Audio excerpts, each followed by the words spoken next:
Good afternoon and welcome to the webinar for Seabin. My name's Tim Eisenhauer. I work for OnMarket. We're a licensed investment platform that's helping Seabin with a crowdsourced funding campaign. Agenda for today, we'll finish up within the 60 minutes. I'm going to provide some details around the Seabin campaign.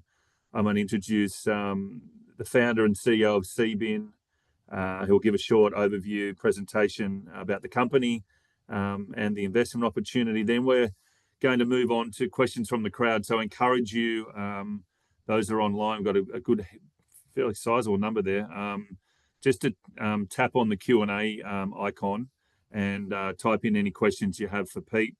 And I'll be able to sort of work through those and ask Pete and moderate that for him. Just some details then around the Seabin opportunity. They're looking to raise up to $5 million from their crowdsourced funding campaign. The campaign's currently in what we call the expression of interest phase. So the EOI phase, we're nearly up to 1,000 expressions of interest from potential investors out there, which is a really sizable number. Their campaign, for those that have expressed interest, opens next Thursday, so November 13. So if you do express interest, which we imagine you have already, if you haven't, please do so via the OnMarket website. You'll get an email next Thursday morning, but a number of emails before that reminding you of when that opens. There has been many requests for Seabin's offer document, their prospectus, so to speak. That'll become available then on that date. A lot of questions about that. It'll become open to the public then a couple of days after the EOI people have been invited to invest. Please remember that if you're a retail investor, you have a $10,000 cap on your investment. If you're a sophisticated investor, then you're able to invest a greater number than $10,000. I'd like to introduce you now to Pete, CEO and founder of Seabin. Pete, how are you? Hey, good. Thanks, Tim, and hi everybody, and thanks for dialing in. Yeah. I'm going to come back with some questions, but first of all, sort of part of the agenda is for you just to give a bit of a presentation around, what Seabin is, how it works, and the investment highlights, if you like. So I'll hand over to you to share your screen, Pete. Rightio, cool.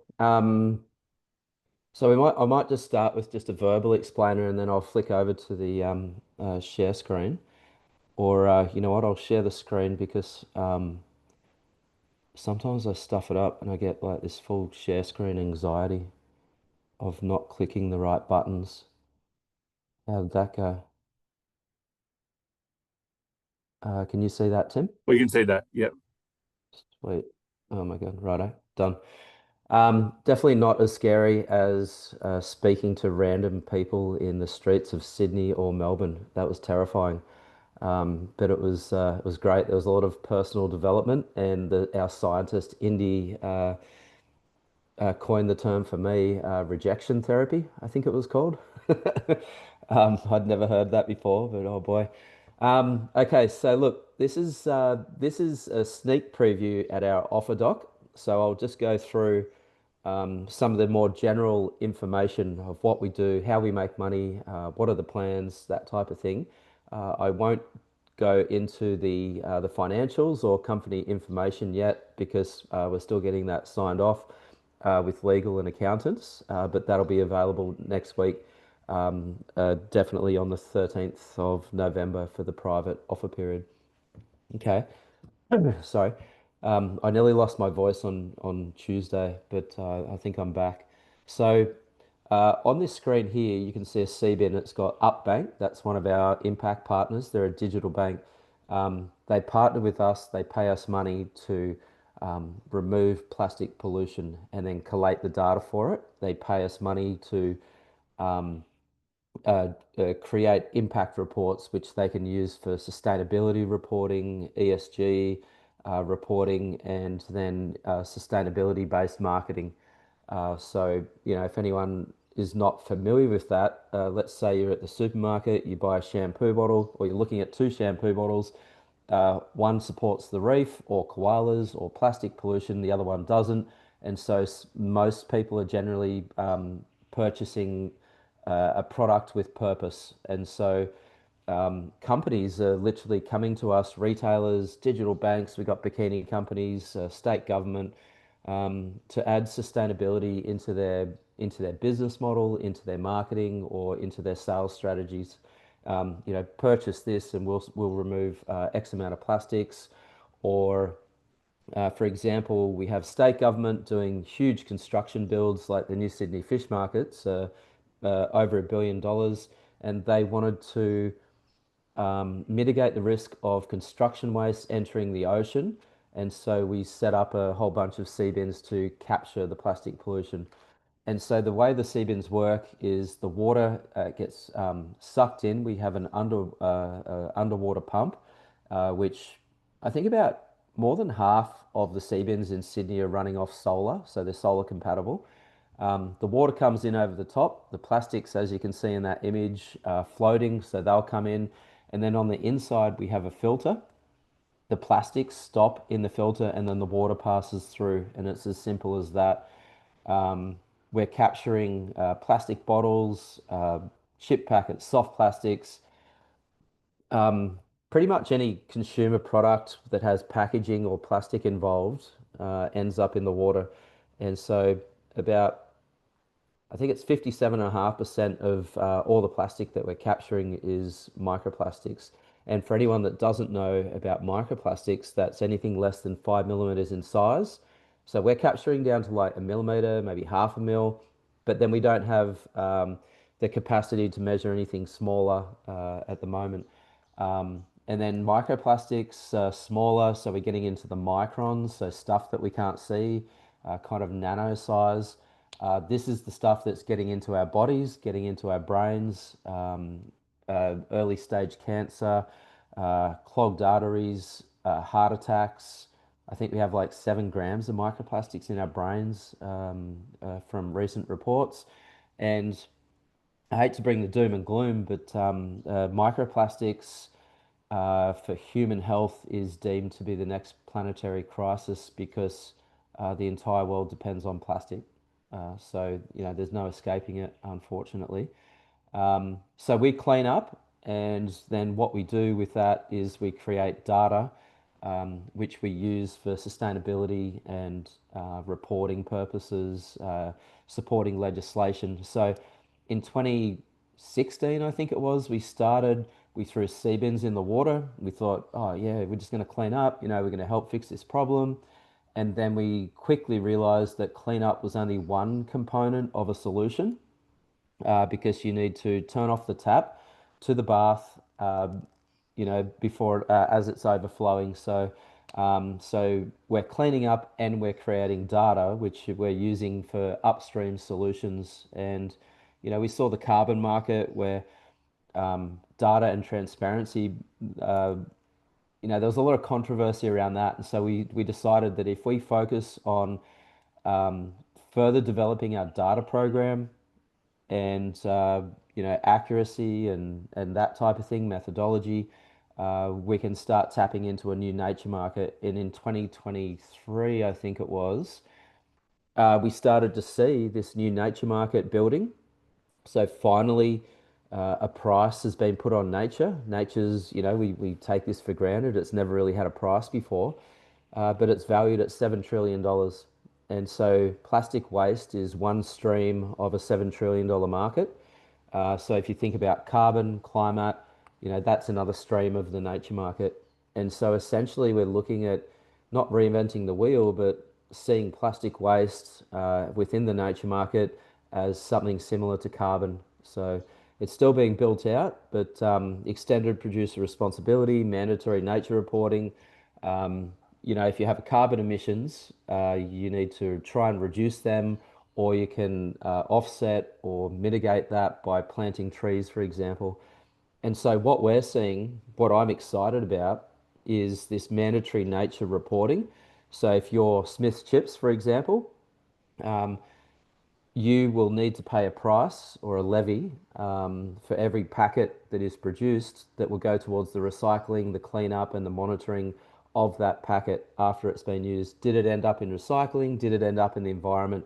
And so this is going to generate a significant amount of revenue that goes towards companies like us and other companies that are trying to help the planet. I've been waffling for a bit there, Tim. Is that all right? Or No, that's fine. No, they're really good. We'll get into that. I've got a few questions around mandatory nature reporting, but all right, if you want to cool, just sort of run through some of those pages there. sweet, And, rightio. and for So, everyone online, this is the document that'll be made public on our mm, website next Thursday when we open up privately to the EOI audience. cool. Okay, so the big one is we want to bring Seabin to Melbourne. If we can hit our maximum investment raise, we've worked out the maths and we can operate as a 2-year trial in Melbourne. So we want to operate in the Yarra. We know there's huge problems with plastic pollution. We know that there's a lot of capture solutions that the Victorian government and the City of Melbourne have invested in. And we also know that it's not really working because there is still massive amounts of plastic pollution. I was there on Monday and Tuesday. It was raining, and there was just direct runoff straight into the Yarra from the city streets. The city streets are all full of plastic, and you guessed it, the plastic's in the water. So I guess the elephant in the room is sea bins. They're only suitable for small volumes of plastic pollution. And so to launch, to scale into Melbourne, we would only use sea bins in certain areas. Let's call it like, would say like 20% of the project would only have sea bins, which would be monitoring microplastics and smaller stuff. And then we would really focus on the data and methodology of what's in the gross pollutant traps, what's in the bandalong, the litter traps. Can we set up some more litter booms and that type of thing, but really focusing on what's in the water, who are the brands, where is it coming from. Parking tickets for us is a geo-locating litter item, and I saw parking tickets in the Yarra as well. So on the parking tickets, it's a plastic thing. It'll start, you can see where the cross street is, the time and date of issue, but then you know where you've captured it. So you can track the pollution back to point of origin. So we would love to take Melbourne to, sorry, no, we would love to take Seabin to Melbourne for 2026. Um, the way that we've done this is we created a very scalable and replicable business model. So we know that in Australia, for example, if we have the funding, we could set up a new city within 3 to 6 months. We set up Los Angeles a few years ago, yeah, within about 6 months, I think it was. But unfortunately, as we started to see the economic crisis increasing, we decided to shut that down and consolidate our resource and assets and efforts focusing on Sydney. So we've launched into LA. It was successful, and then the economic crisis. We took a precautionary actions, but scaling. We could scale into Melbourne, Los Angeles again, Paris, London. Anywhere with water and a lot of people means that there's a lot of plastic in the water. So scalability for us is huge. I think there's something like 194 cities in the world that are on the water and they have plastic pollution problems. So this is a letter from the CEO. It's quite a bit over there, but I'll just go through some of the highlights. We have hardware. So our latest hardware, which is the Seabins, they're doing about 481 million liters of water a year, and the capacity of what they capture depends on what's in the water and the weather. Um, we created these amazing digital products, so we know how many liters of water that we filter, we know how many plastic particles that we capture, and then we know how much the value of what we do is. And so we put a dollar amount to the particles per liter. And so $5,000, 10, 25, and $50,000. We have four tiered products, and the amount of impact and plastic particle goes up by investment. And because we're in a voluntary market at the moment, we need to really push this impact with marketing and storytelling. Um, when it becomes mandatory, we won't have to be so reliant on marketing and storytelling. But I'm thinking like until 2030, it's very marketing led. Software, we've invested a lot in software. The data was a little bit wobbly when we first started, but we've made a lot of developments, leaps and bounds, and we're starting to look at AI, labeling technology, uh, and other items that can make that more efficient and more accurate and a lot better for reporting purposes as well. If anyone hasn't, you can go to the Seabin website, www.seabin.io, and you can see an example of our data. We've got a dashboard there, and you can see what's in the water, the top brands, and yeah, heaps of stuff.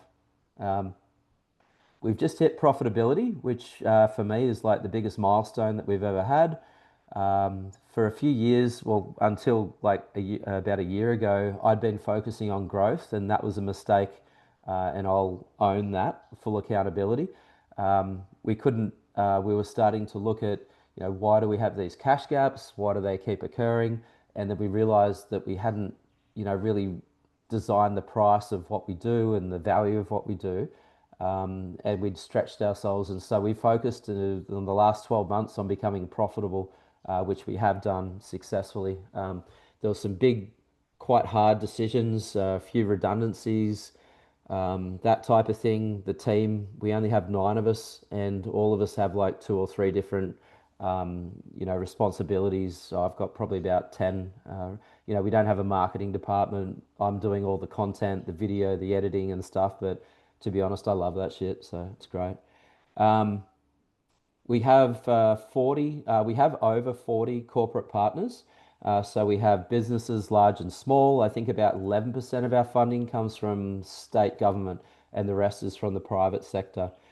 We have multi-year service contracts with all of our clients, or partners, I should say. The average is like 2.7 years, so we'll call it, say, 3-year terms, which is absolutely amazing. And then we're looking at our product offerings. So corporate nature reporting, this is what we do. We're looking at some advisory services, and we're looking at strategic partnerships. Um, so for environmental consulting groups, partnering with them because nobody else has the data of soft plastics or microplastics like we have, and this is our IP. Um, what are we doing? Talking about I'm not sure. Scaling into Melbourne, we've covered that one. So 2-year trial, self-funded. We believe we can create 3 full-time jobs. That would be 2 environmental technicians and 1 scientist slash data manager. And from there, we can scale that up, as we go. We've had a really awesome call with state government Victoria. They saw some of the stuff on social media, and they were just frothing, and they were really surprised and excited to see that we were not like solely focused on cleanup, but we had this huge emphasis on the data. Where does it come from? If we're just doing cleanup, it's never going to fix the problem. But if we look at the data of where it comes from and the brands that are involved, that's how we can start to make a difference. So it was a really positive call, and we've got a few more calls coming up, follow-up calls with them as well. How do What we do and how we make money. So we built this business model that we focus on scaling into strategic cities. We focus on developed countries because that's where more money is. And to be honest, plastic pollution is, it's like a privilege problem. If you're in a developing country, the priorities would not be on plastic pollution, but more on slavery, clean water, jobs, clean energy, or just having energy really, and this type of thing. So we're focusing on developed countries in major cities. Um, we create environmental data derived from cleanup. We've talked about that.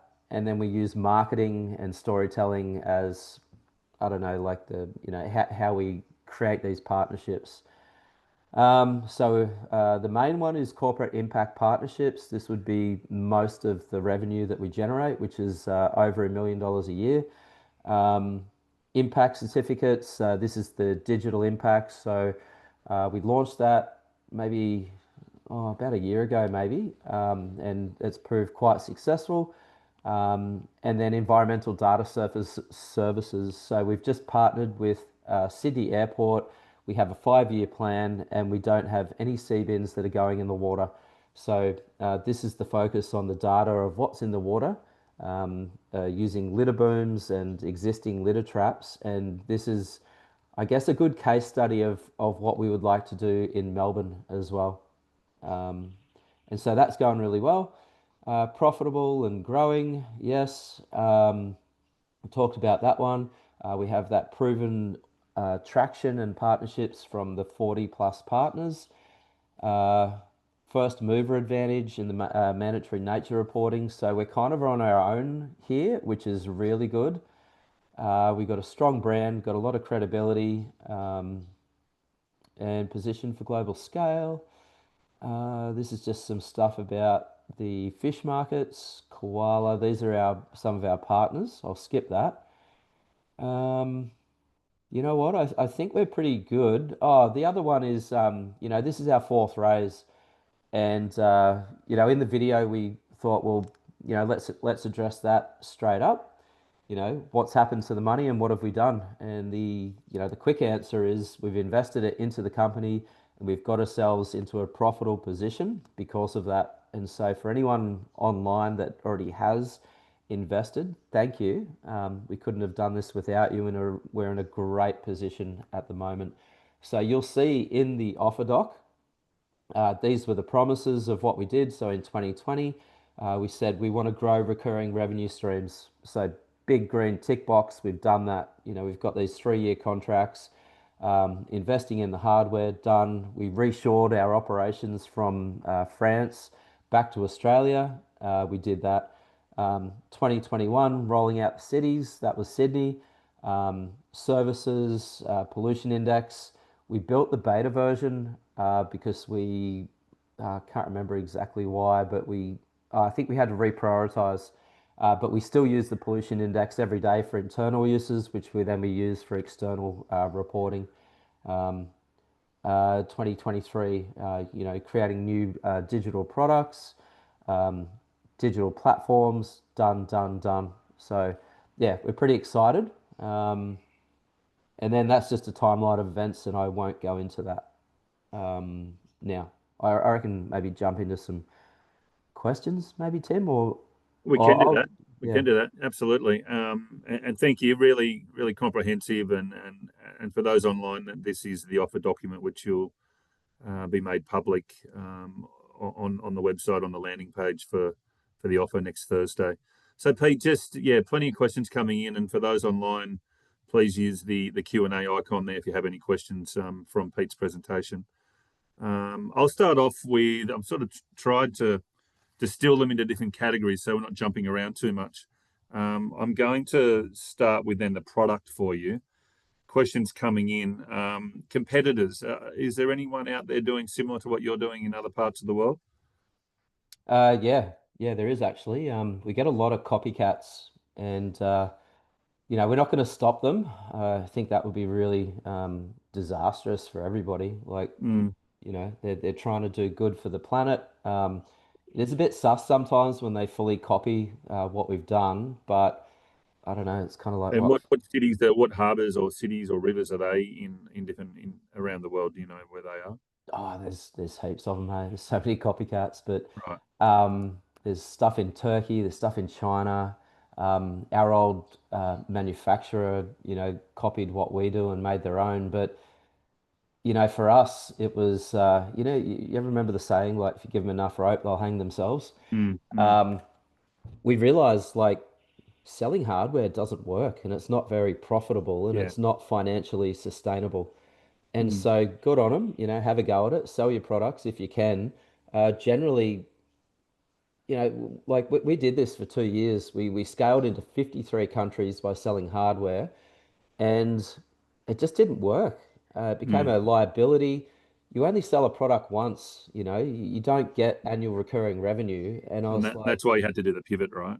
yeah, like we were selling Seabins to the clients who weren't even the ones that should be paying. Mm, This is marinas and stuff. Like they've sure. got a marina, they're keeping it clean as best they can, and then all the shit comes in from upstream and ends up in their marina, and they're like, "Oh, that's your responsibility now." And Mm, so what we did, all I wanted to do was get annual recurring revenue. And I was like, man, how are we going to do this?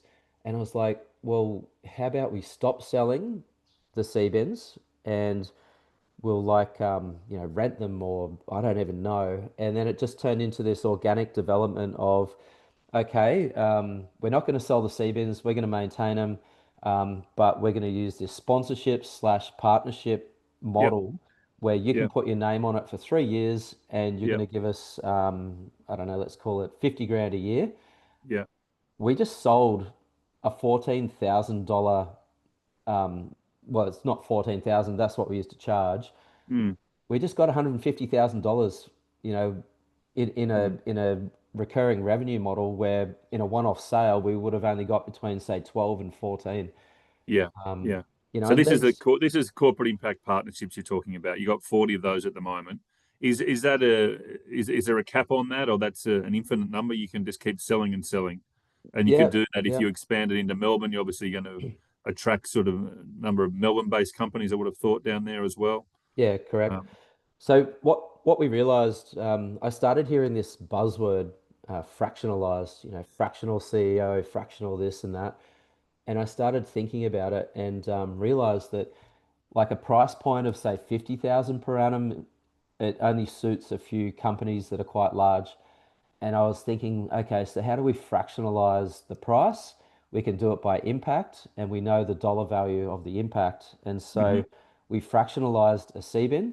So one CBIN, the revenue of that could be from one person paying 50,000 per annum, Yeah. or it Yeah. can be from 10 people paying 5,000 per annum each. Um, Quick question there that's come in is 3 years. Why 3 years? Why not longer? Can you do longer contracts, or is uh, that just you just settle on 3 years for a particular reason?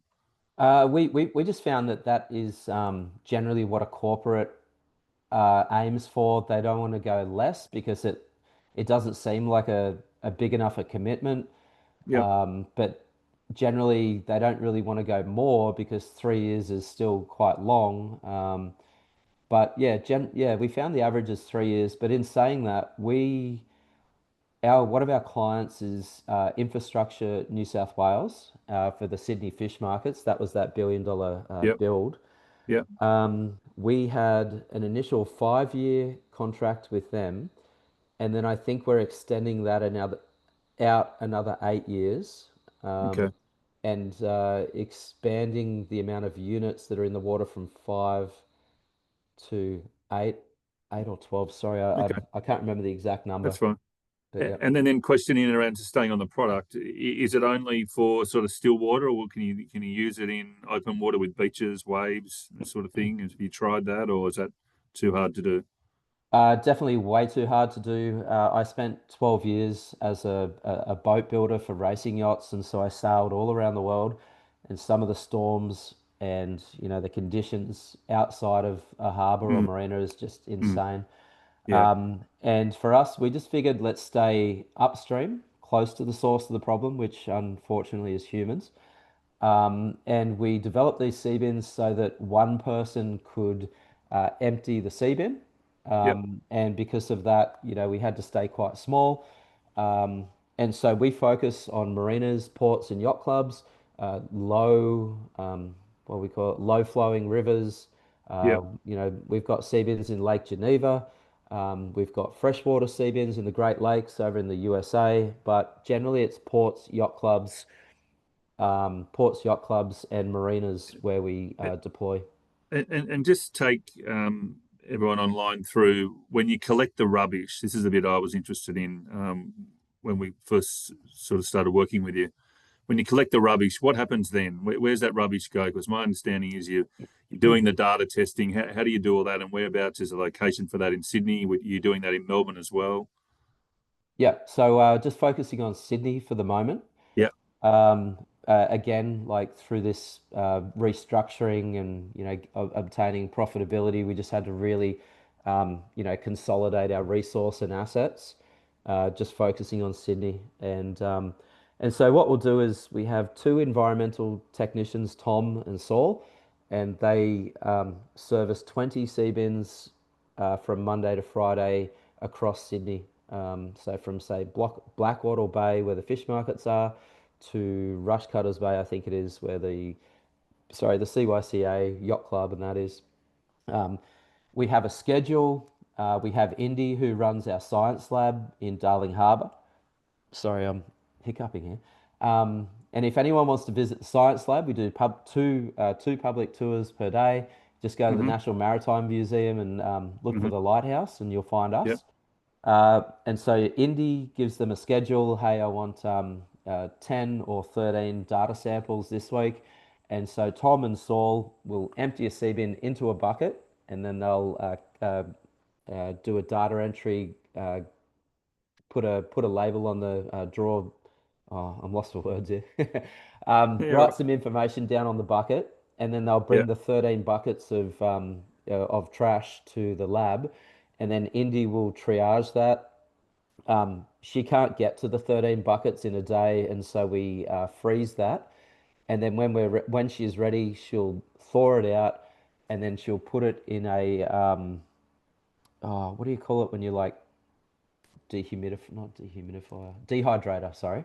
Um, Dehydrate. yep, to make it easier because then Indy and a bunch of citizen scientists that volunteer will then by hand start picking out how many microplastics, how many straws, Sure. and that Sure. type of thing, and then entering that into our relational database, and then And from there, you're finding you're sorry. getting the same polluters there, the same wrappers.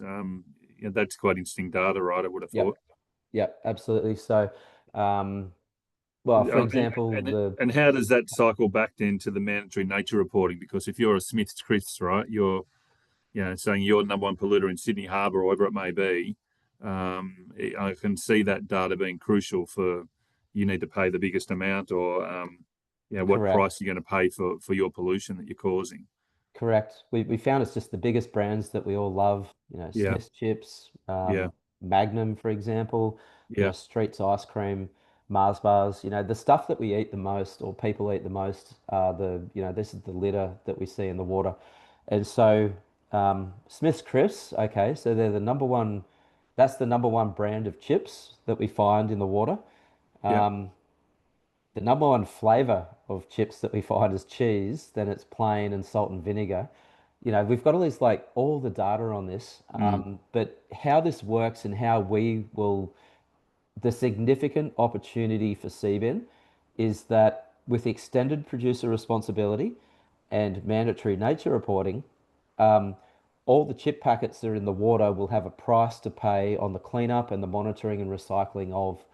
And to put this into perspective, only 6% of soft plastics in Australia is recycled. So 94% of all the Mars bars, all the Kit Kats, all the chip packets ends up in the environment or in landfill. And so this is going to be huge. Like extended producer responsibility and mandatory nature reporting. This is how a price gets put on, pulling that When do stuff out you of the think? water. I think it's one of the massive opportunities, massive blue sky for a company like Seabin. And as you mentioned in your presentation, you're best placed to do that and well ahead of potentially any competitors that we mentioned before that are just involved in the hardware side of it. When do you see that being put in place? What's your prediction on when you think that will be legislated? Yeah, look, we've been studying the timelines pretty hard, watching as the frameworks are emerging and being built out. We've started to see already a very strong government focus on extended producer responsibility with the ACCC.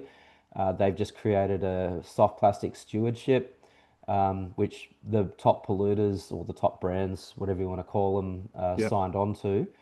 And so I believe we're going to see some really solid traction around 2027. And then I believe around 2029 or 2030, we're going to start to see the mandatory nature reporting kicking in, which is just going to be similar to climate carbon reporting now. So currently, this is the first year of mandatory carbon climate reporting. So any companies over $1 billion or 1,000 employees are required by law to report on their footprints. They're required by law to reduce and then mitigate that. So planting trees and stuff. So we think around 2030, by law, mandatory nature reporting will kick in and it'll be tiered from, thousand. And that provides, just joining the dots, that provides an opportunity for you in the revenue bucket of environmental data services, right? Correct. So what's in the water, you if you're gonna invest in recycling, you need to know it works, right? So, we have a 6% recycling rate at the moment. If recycling starts to get better, we will see reductions in the data of soft plastics in the water. And so that's, this is our IP. This is the how we're going to monetize things a lot more. So we'll probably What? see a shift of the main revenue being corporate partnerships Yes. and then the data, and we'll start to see a change. Just give us a little pie chart on that at the moment. The corporate partnerships, what percentage of income or revenue is that, and where do you see that changing if the mandatory nature reporting becomes legislated, as you said, Yeah, 28, 29, 30? I don't have the exact numbers on Just roughly, just roughly. it'd be plus 98% Okay. of corporate partnerships because this is the voluntary market, Okay. where we need the And marketing and that. and, and where could that get to when would it be 50-50 when the reporting comes in? You get the people want your data, you got years of data history then by that Yeah, stage. yeah. I think it'd be like definitely around the 50-50 because there'll always be a marketing aspect and a Okay. storytelling. Okay. Um, it would, yeah, it would, corporate partnerships would play a significant role, but the lion's share of the revenue generation will be from mandatory Just nature moving reporting. on then to the partnerships. In your offer document, you have case studies there of three different partnerships. Can you just take us through? I know you delved into it a little bit in your presentation. What are the benefits from the 40 partners, and how many can you get, and how many new? Given it's 98% of your revenue, how many new partners are you bringing on per month, per quarter, per year? Just give us an idea for what that means. Say FY26 we're in now. By the end of June 30, 26, how many new partners will you have? Yeah. Uh, No, that's actually a really good question, and I've overlooked this because the main reason why we're running the investment round is to create a sales team. We don't have a sales team at the moment. We're yeah, making, 1.16, 1.2 roughly averaging revenue.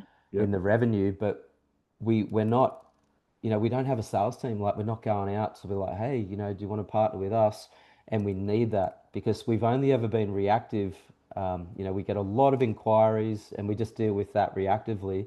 But if we can make, you know, more than $1 million a year with no sales team, and we hire some kick-ass sales team, and then we don't have any ad spend as well. If we can have ad budget and a sales team, like, man, we'd be crushing it. Like, it'd be yeah. amazing. So yeah, and The, the sustainability and 40 that are there have sort of come to you just organically. What's their motivation? What do they? What's part of the sell there for them? it varies. So if you've got AXX listed companies, they have sustainability mandated into their Yes. business. So, and then they'll choose different projects, and generally it's like land, water, Yeah. social, that type of thing. So we've got quite a few multinationals and AXX listed companies that have their sustainability mandates, and Hmm. we're starting to see a lot of traction because there's confidence in the data and transparency. So if you're going to make a claim like, oh, we filtered, X amount, do you have the data to back it up? And we do. And so confidence in claims was a really strong strategy of investing in. And then we have other companies. that are they just want to introduce more purpose into their products.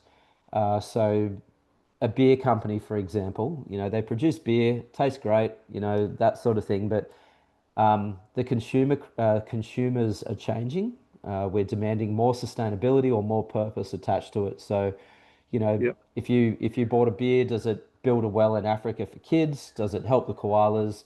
That type of thing. And so we're seeing purpose-led purchasing is really driving this, voluntary market, sustainability market. And then the confidence and transparency in the claims is helping us a lot. And the other thing is, it's a very public facing project. We operate in Sydney Harbour. We're not, it's not a project in somewhere in Africa or New Guinea. Yep. There is a lot of transparency. So Yeah. yeah, that's what we're seeing at the moment, and it's A few increasing. questions coming in. Beyond Melbourne, do you have other locations on? You mentioned sort of LA, which you had to shut down, but are there other sort of Australian cities or international cities? Who would be the first overseas city you'd like to go to? Yeah, so first of all, we need another city in Australia, because we want to. Beyond Melbourne or just Melbourne, you're talking? Uh, we definitely want Melbourne, and the reason for that is we would like to scale up our revenue and impact and this type of thing, Yes. but Yep. Yep. we also want to create like a friendly rivalry between Sydney and Melbourne, Okay. because at the moment it's just Sydney, and we think if we do that, it can be quite beneficial to us for our impact, for the revenue. If I was to choose another city, um, I would definitely go for Amsterdam, I believe, because or no, it would either be London or Amsterdam, probably London, because they've introduced extended producer responsibility this year. Okay. Um, and so, as a case study, there is revenue set aside for cleanup and data and recycling, and so yeah, we would be the perfect recipient for that for plastic waste. Um, the extended producer responsibility in London, sorry, in the UK, I should say, Hmm. is estimated at about $1 billion this year, to be Wow. generated. Okay. And so this is, the federal government, the English government, sorry, um, passing a law where, Mars and Nestle and Cadbury and all that, they have to put an extra price in there. And yeah, it's not like it's not a nice thing to do. It's like by law you have to, Yeah, so yeah, but you're well positioned, right, with your model from Australia to take it over there to a global city like London with the Thames, etc. I mean, it's a correct. perfect fit for you. Yeah, Um, correct. Absolutely. just in your expression of interest campaign, you've reached nearly 1,000 investors. I'll just read out the list here of questions that have come in from around the world. I'm not sure how many people are online from these countries wanting to invest. You've had questions from Denmark, Canada, the UK, Ireland, USA, Japan, and New Zealand. All of those people, and the questions were asking whether overseas investors can come in. Do you want to talk about that, Pete? I'm happy to help you out if you need. Yeah, yeah, absolutely. The quick answer is yes, you can invest in Seabin. We have a cap table with people from the UK, from Europe, and Canada, America, Brazil. Like, there's only a couple of countries I think that are banned from participating in crowdsourced funding, but there are a few more, they're a bit more obscure. Yep, yep, Um, but yeah, the short answer is yes. We have an international, we have a good bunch of people yep. invested from other countries. And the limitation, the $10,000 cap sits on them as well. So more than welcome. And OnMarket has the ability to take foreign currencies through the Wise app. So that's all set up and ready to go. The other questions that were coming in from existing shareholders, yes, you can come around and obviously invest in this round with Seabin. Your holdings are then registered through Cake Equity, the share registry for Seabin. So that's all above board and easy to do, and taken care of, and very familiar with that practice. Yeah. Um, Just quickly, there was a question coming in about Sydney Airport, because that's a bit of a different model for you, right? Can you just talk about that? I know you touched on it in your presentation, but just a little bit more about how that's a revenue stream for you and what other clients like Sydney Airport potentially out there for you. Yeah, Sydney Airport is a huge opportunity for us and something that's quite new.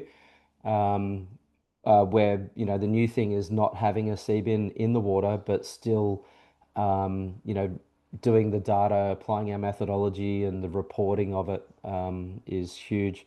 So the other thing is not this year, but next year. Sorry, will be. We have three sites within Sydney Airport, and so we started off with um, oh shit, I can't remember the name of it now. But anyway, there's another one called the Amsterdam Canal, no, Alexandria Canal, not Amsterdam.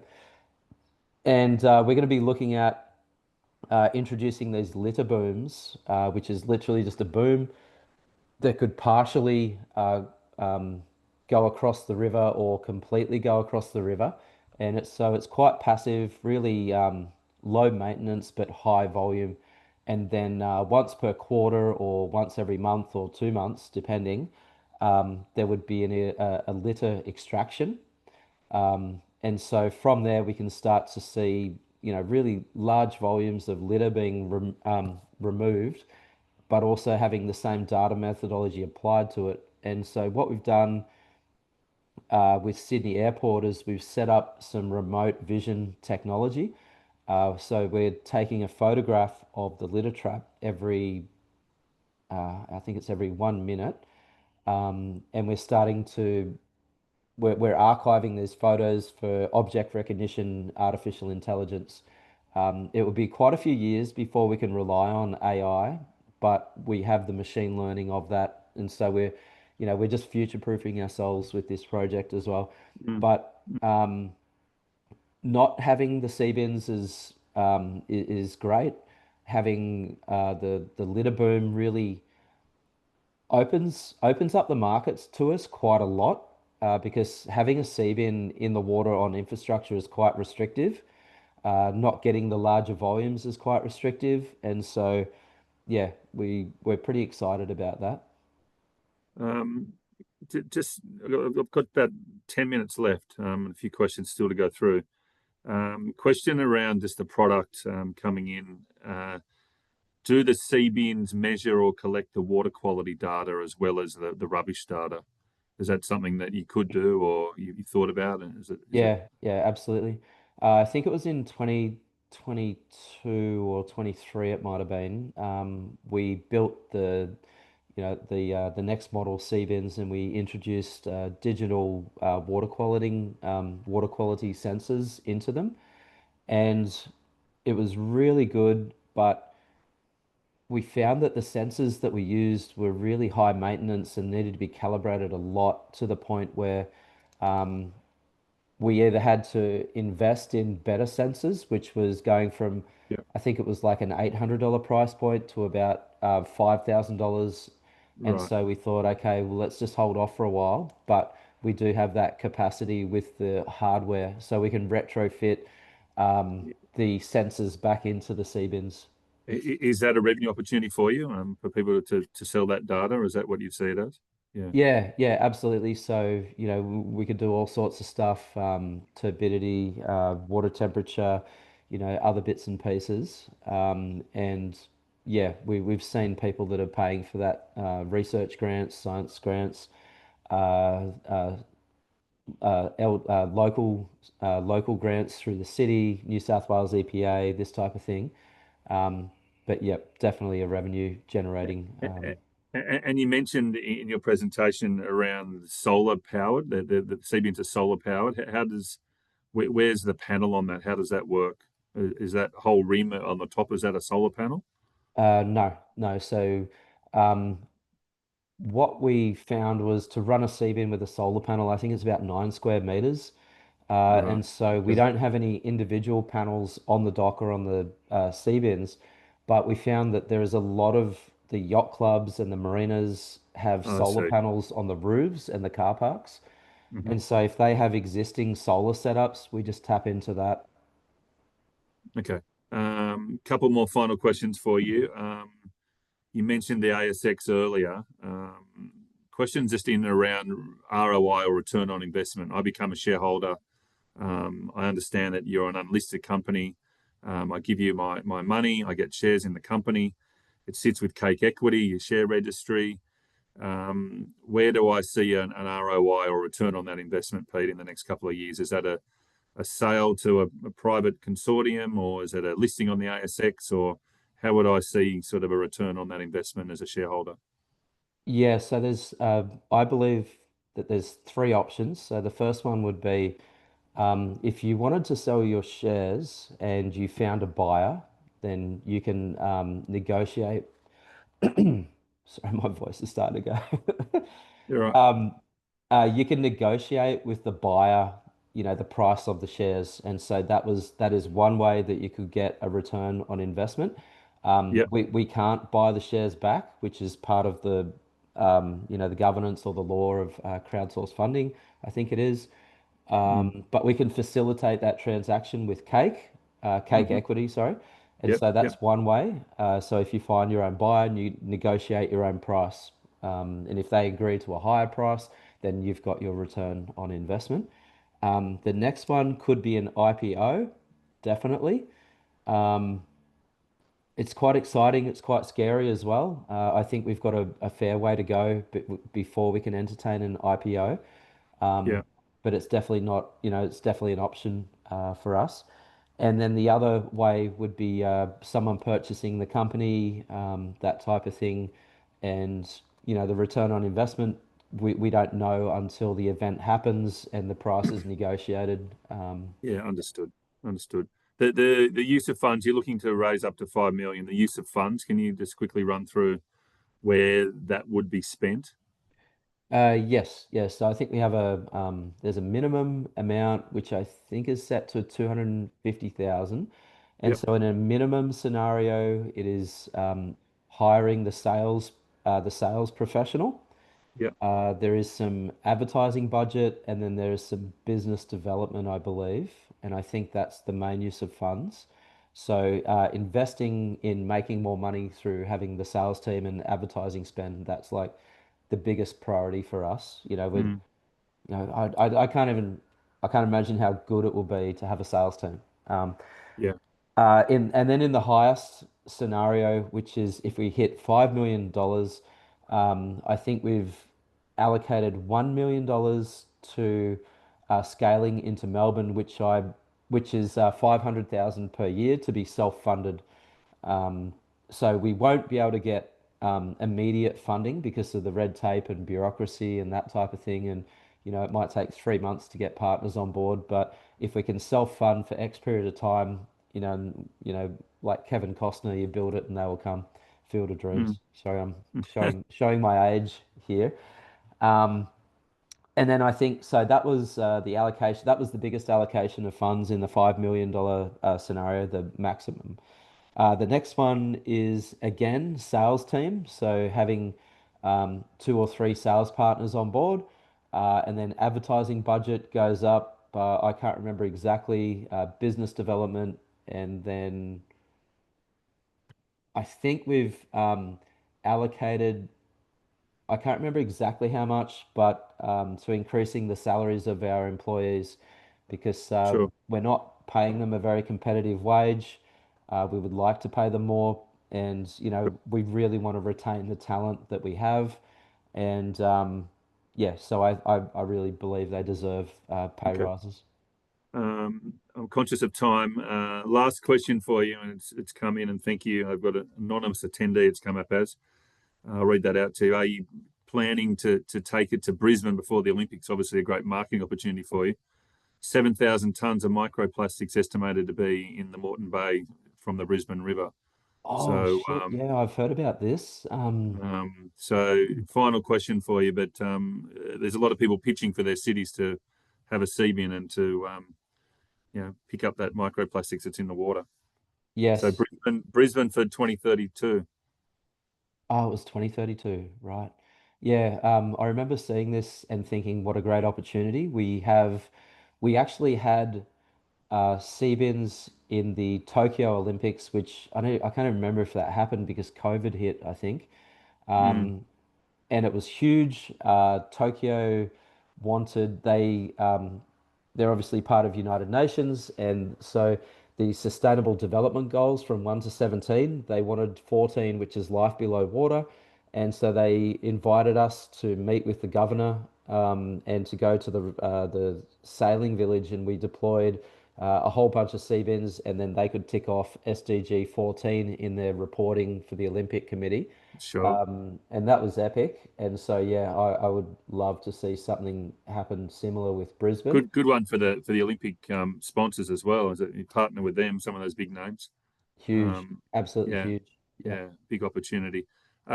Listen, Pete, thank you. Our hours sort of run out. And thank you to the people who put the questions in. We'll try to get through as many as we can. Um, and I challenge you, I ask you, remember to register your interest or express your interest. We will be going live out to those that express their interest next Thursday. That's November 13. You'll obviously receive an email if you have expressed your interest. We've had a enormous number of people online here, and nearly 1,000 expressed their interest so far. But thank you, Pete. And if you do have any questions and you're online, please shoot me an email if you need to, and we'll get to answer that question if you desperately need that. Tim at onmarket.com.au, and I'll make sure Pete can answer that question for you. But thanks everyone for attending, and thank you, Pete, for very entertaining and informative hour with you. Thanks, everyone. Hey, check us Pleasure. out on our socials. If you got any comments, drop them in there as well. We're being, like as active as we can to reply to comments and stuff. But yeah, thanks everyone for dialing in. And if you believe in our mission and Seabin, we'd love to have you as a shareholder. And yeah, Good one. help change the world. Thanks, Better. Pete. Love it. Thank you. Thank you. Bye.